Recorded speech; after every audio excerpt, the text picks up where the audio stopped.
بسم اللہ الرحمن الرحیم الحمد للہ رب العالمین والصلاة والسلام علی اشرف الانبیاء والمرسلین۔ اصول شاشی کے اسباق کا سلسلہ ہمارا جاری و ساری ہے اور ہم حروف کے بارے میں پڑھ رہے ہیں۔ گزشتہ جو ہمارا لیکچر ہوا تھا وہ او کے بارے میں ہوا تھا کہ جو او ہوتا ہے وہ مذکورین میں سے یعنی دو چیزوں میں سے کسی ایک کو شامل کرنے کے لیے او آتا ہے۔ تو اس کے تحت ہم نے کافی مثالیں پڑھی تھی اور یہ تھوڑا سا رہ گیا تھا ہمارا، تو اس کو بھی پورا کرتے ہیں۔ تقریباً 2 پیج ہیں، تو شروع کرتے ہیں۔ کہتے ہیں وَعَلَى هَذَا قُلْنَا التَّشَهُّدُ لَيْسَ بِرُكْنٍ فِي الصَّلَاةِ، اور اس پر ہم نے کہا یعنی یہ جو او ہے، یہ او دو چیزوں میں سے کسی ایک کو شامل کرنے کے لیے آتا ہے۔ اس پر ہم نے کہا کہ جو تشہد ہے وہ نماز کا رکن نہیں ہے، یعنی ایک تو ہوتا ہے قاعدہ میں بیٹھنا، دوسرا ہوتا ہے اس قاعدے میں تشہد پڑھنا۔ تو تشہد کا پڑھنا یہ واجب نہیں ہے ہم احناف کے نزدیک، واجب ہے لیکن رکن نہیں ہے۔ رکن کا مطلب ہے فرض، جیسے جیسے رکوع کرنا یہ رکن ہے، سجدہ کرنا یہ رکن ہے، تو اس طرح یہ نماز کا رکن نہیں ہے تشہد پڑھنا، بلکہ یہ واجب ہے، کیونکہ نبی کریم صلی اللہ علیہ وسلم نے فرمایا لِأَنَّ قَوْلَهُ علیہ السلام اذا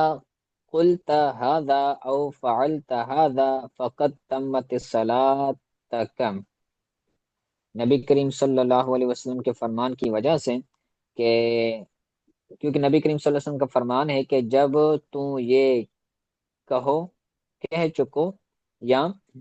تم یہ کر چکو تو تحقیق تم نے اپنی نماز پوری کر لی۔ اب اس کے اندر کیا ہوا ہے کہ جو ہے وہ دو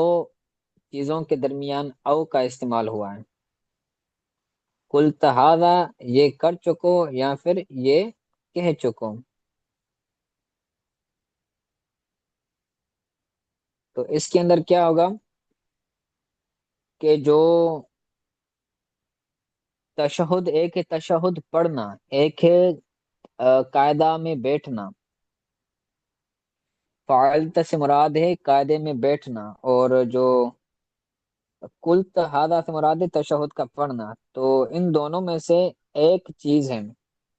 تو ان دونوں میں سے کوئی اس کسی ایک چیز کو معین کرنا ہے، تو جو قاعدے میں بیٹھنا ہے وہ معین ہو چکا ہے، آگے آئے گا، تو اب جو تشہد ہے وہ رکن نہیں رہے گا۔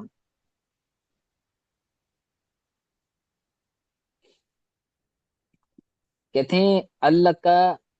اللہ کل اتمام، اللہ کا جو فاعل ہوگا وہ نبی کریم صلی اللہ علیہ وسلم کی ذات ہوگی، کہ نبی کریم صلی اللہ علیہ وسلم نے فرمایا کہ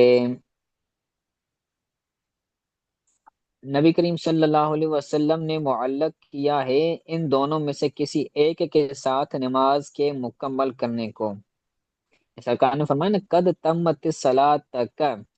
تحقیق تو نے اپنی نماز پوری کر لی۔ تو اس کے اندر کیا ہے کہ نبی کریم صلی اللہ علیہ وسلم نے نماز کے مکمل ہونے کو ان دونوں میں سے کسی ایک کے ساتھ معلق کیا ہے، کہ ان دونوں میں سے کسی ایک کے ذریعے نماز مکمل ہوگی، یعنی قاعدہ اولا اور تشہد ان دونوں میں سے کسی ایک کے ساتھ جو ہے وہ معلق ہوگی۔ تو فلا یشترط کل واحد منہما، کل واحد منہما، تو ان دونوں میں سے ہر ایک شرط نہیں ہوگا، دونوں میں سے ایک ہوگا۔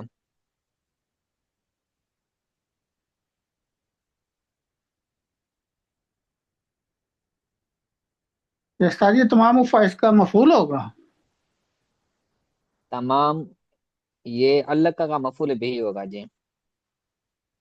جی صحیح۔ ٹھیک ہے، تو اب یہ دونوں فرض نہیں ہوں گے، ایک ہے تشہد میں قاعدے میں بیٹھنا،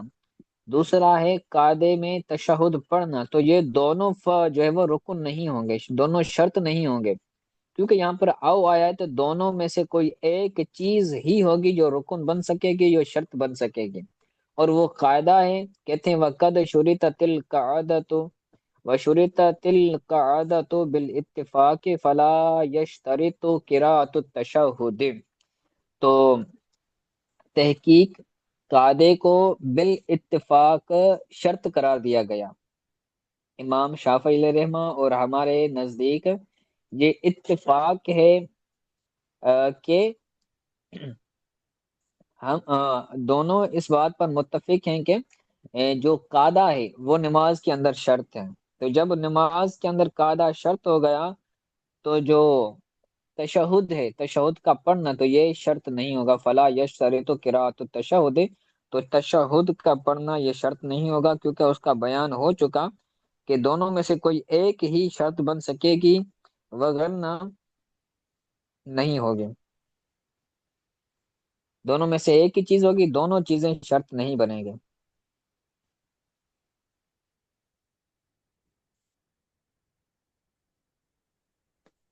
تو ثم هذه الکلمۃ فی فقام النبی، جی یہ ایک بات سمجھ آ گئی کہ جی دونوں میں جی سے کوئی ایک چیز فرض ہوگی، اور وہ چیز جو فرض ہوگی وہ قاعدے میں بیٹھنا فرض ہے، اور جو تشہد کا پڑھنا ہے یہ فرض نہیں ہے، یہ رکن نہیں ہے، بلکہ یہ شرط ہے۔ آگے کہتے ہیں ثم هذه الکلمۃ فی مقام النفی یوجب نفی کل واحد من المذکورین، پھر یہ کلمہ مقام نفی میں، نفی کے مقام میں، مذکورین میں سے یعنی جو دو ذکر ہیں مذکورین میں سے ہر ایک کی نفی کو ثابت کرے گا۔ جب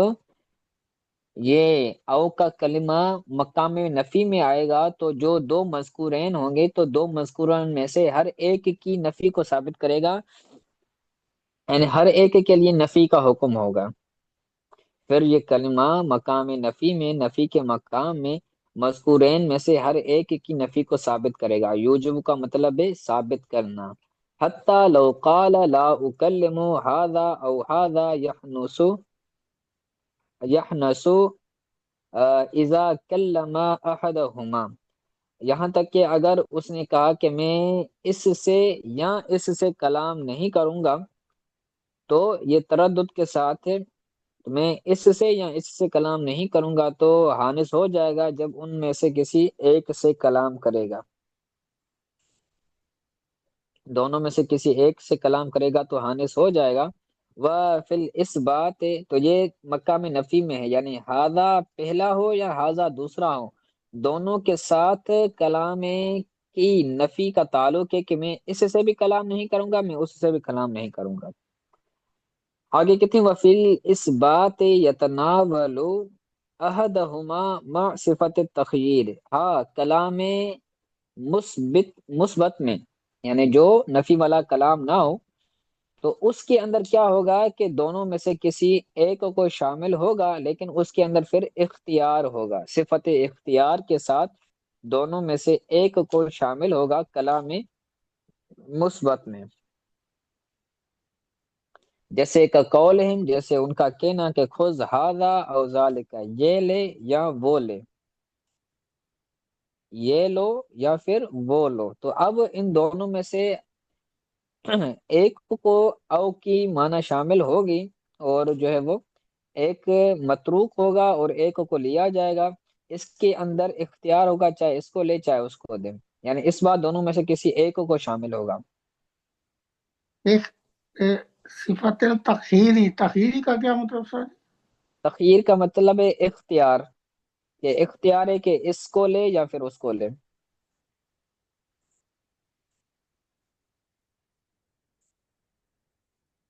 جی جیسے صحیح۔ پیچھے طلاق کے بارے میں پڑھا نا کہ اس کو طلاق ہے یا پھر اس کو طلاق ہے، تو اب وہاں پر اس بندے کو اختیار تھا، چاہے تو پھر اس بیوی کو طلاق دینے کی نیت کرے اور بیان کر دے کہ میں نے اس کو طلاق دی ہے، تو جس کو دی ہے تو وہ اس کو طلاق ہو جائے گی، اور جو جس کی نفی کی ہے تو اس کو طلاق نہیں ہوگی۔ تو اسی طرح یہاں پر بھی ہوگا ہاذا او ذالک، تو ہاذا کہا کہ میں اس کو لیتا ہوں، تو پھر ذالک جو ہوگا ذالک جو مشارن الیہ ہوگا، تو وہ اس کو لینا اس کے لیے نہیں ہوگا کہ اس کو نہ لے، دونوں میں سے ایک کو لے۔ ٹھیک ہے، آگے کہتے ہیں وَمِن ضرورت تخییر عموم الاباحت، اور تخییر کے یعنی اختیار کی ضرورت میں سے ہے مباح کا جو ہے وہ عام ہونا،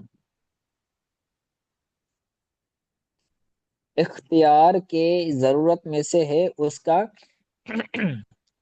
اباحت کا عام ہونا۔ اباحت کا مطلب ہے کہ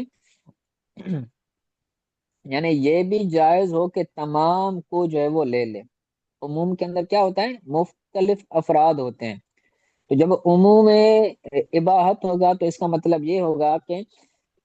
اس بندے کو یہ بھی اختیار حاصل ہے کہ اب یہ جو دونوں چیزیں آ گئی ہیں ان دونوں چیزوں کو ہی لے لیں، لیکن یہ ہر جگہ نہیں ہوگا، اس کے اندر بھی جو ہے وہ شرط و شرائط ہوں گی، کبھی کبھار ہوگا، کبھی کبھار تمام کے اندر اختیار نہیں ہوگا، اور اس کے اندر یہ بھی اختیار ہوتا ہے کہ وہ بندہ تمام چیزوں کو لے لیں۔ جیسے مثال ہے اللہ تعالیٰ کا فرمان ہے کہ قال تعالی، اللہ تعالیٰ نے فرمایا وَكَفَارَتُهُ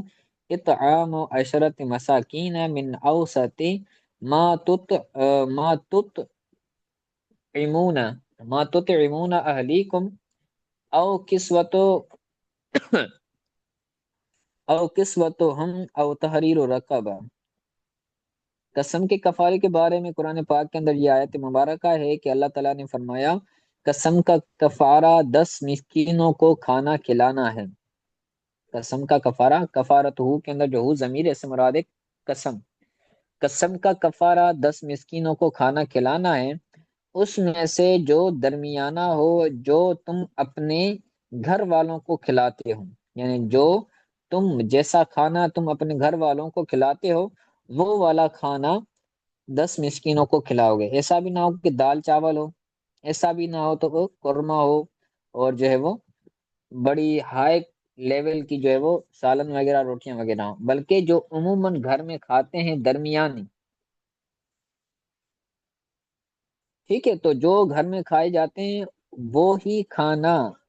جو ہے وہ 10 مسکینوں کو کھلائے گا، اور وہ اس کے کفارے اس کی قسم کا کفارہ ہے۔ پہلے یہ شرط ہے یہاں تو 10 مسکینوں کو کھانا کھلائے، او کسوت ہو، یا پھر ان 10 مسکینوں کو کپڑے پہنائے، او تحریر رقبہ، یا پھر ایک گردن آزاد کریں، یعنی غلام آزاد کریں۔ رقبہ کا مطلب ہوتا ہے جو ہے وہ گردن، تو گردن سے مراد یہاں پر ہے غلام، غلام کو آزاد کرنا۔ 10 مسکینوں کو کھانا کھلائے، یا 10 مسکینوں کو کپڑے پہنائے، یا پھر جو ہے وہ غلام آزاد کرے۔ تو اب اس کو اختیار ہے، ان تینوں چیزوں میں سے کسی ایک چیز کو وہ اختیار کرے گا تو اس کی قسم کا کفارہ ہو جائے گا، لیکن اگر وہ تینوں چیزیں کرتا ہے، ان مسکینوں کو کھانا بھی کھلاتا ہے، ان مسکینوں کو کپڑے بھی پہناتا ہے، اور ایک غلام بھی آزاد کرتا ہے، تو اس کے لیے یہ جائز ہے، یہ مباح ہے، اچھی نیت سے کرے گا تو پھر اس کو ثواب بھی ملے گا۔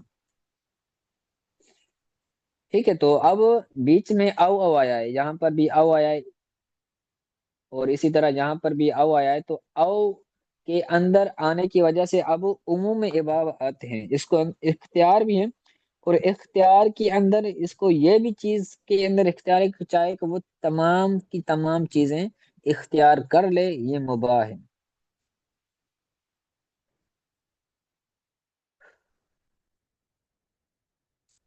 اور اس کے بعد کہتے ہیں او، پہلی او کی معنی بیان کی تھی کہ او کبھی کبھار جو ہے وہ اس کی پہلی جو عام معنی ہے وہ یہ ہے کہ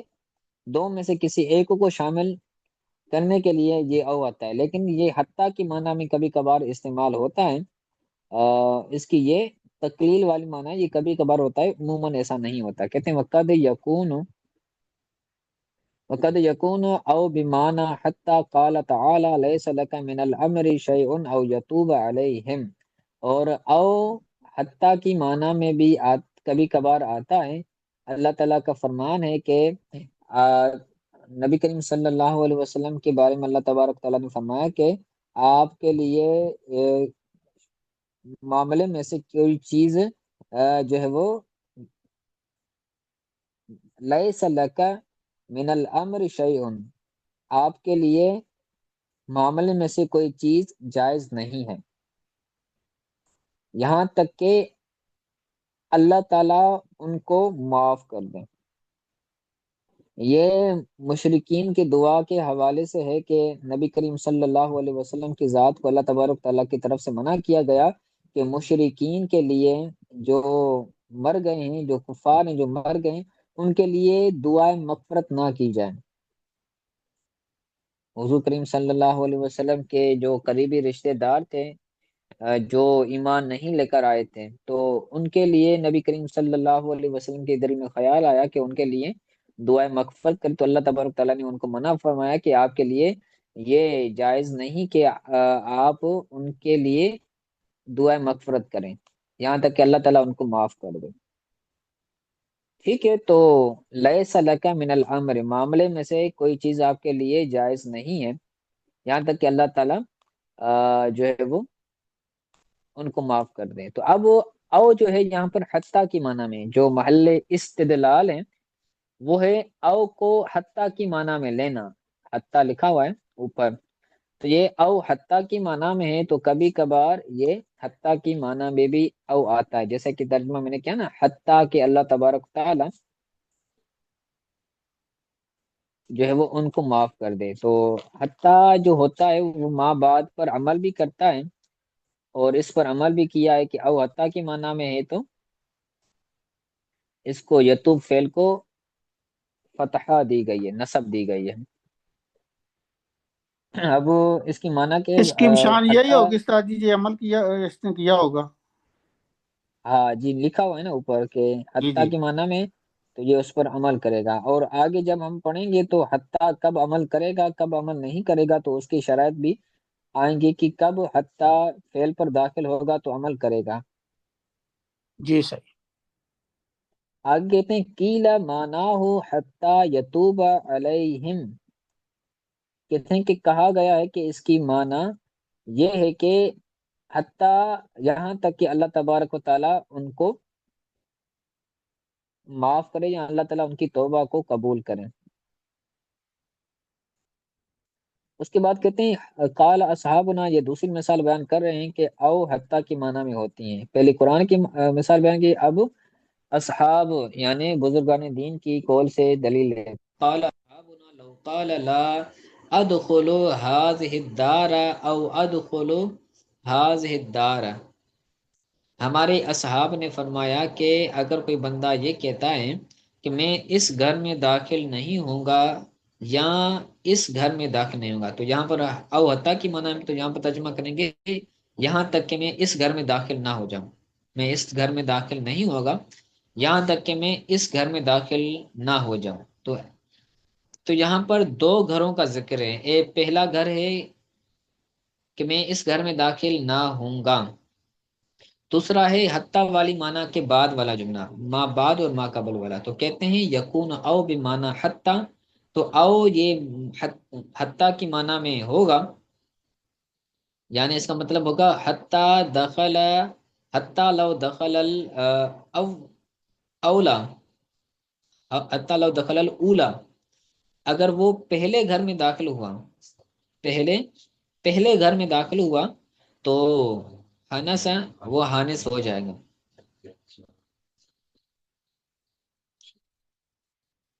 ولو دخل ثانیۃ اولا بر فی یمینی، تو اگر وہ دوسرے گھر میں داخل ہوا پہلے تو اس نے اپنے، تو وہ اپنے قسم میں پورا ہو گیا، یا اس نے اپنا قسم پورا کر لیا۔ دو گھر تھے، دونوں گھروں کے بارے میں کہا کہ میں اس گھر میں داخل نہیں ہوں گا جب تک میں اس گھر میں داخل نہ ہو لوں، تو اگر پہلے اول گھر میں داخل ہو رہا ہے تو اس کے اندر داخل ہوا تو یہ ہانس ہو جائے گا،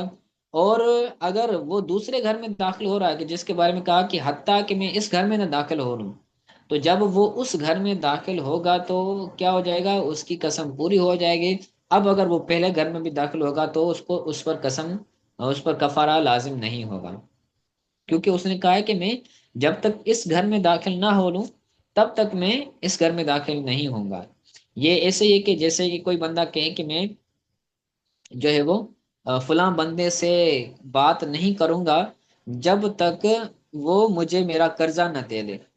جب تک مجھے وہ قرضہ نہ دے دے تب تک میں اس سے بات نہیں کروں گا۔ تو اب اگر اس نے قرضہ اس کو دے دیا تو کیا ہو گیا؟ اب اس کا قسم پورا ہو گیا، اب اس سے وہ کلام کرے گا تو حانث نہیں ہوگا۔ ہاں، اس نے قرضہ نہیں دیا، قرضہ دینے سے پہلے وہ اس سے بات کرتا ہے تو کیا ہو جائے گا؟ حانث ہو جائے گا، کیونکہ جو ہے وہ اس نے پہلے قرضہ ادا نہیں کیا، ادا کرنے سے پہلے ہی وہ اس سے بات کر رہا ہے۔ تو اسی طرح دوسرے گھر میں داخل ہونے سے پہلے اول گھر میں داخل ہوتا ہے تو حانث ہو جائے گا، اور اگر پہلے دوسرے گھر میں داخل ہوتا ہے تو پھر حانث نہیں ہوگا، اس کا قسم پورا ہو جائے گا۔ تو یہاں پر بھی جو او ہے یہ حتیٰ کی معنی میں ہے، ترجمہ وہی کریں گے حتیٰ والا۔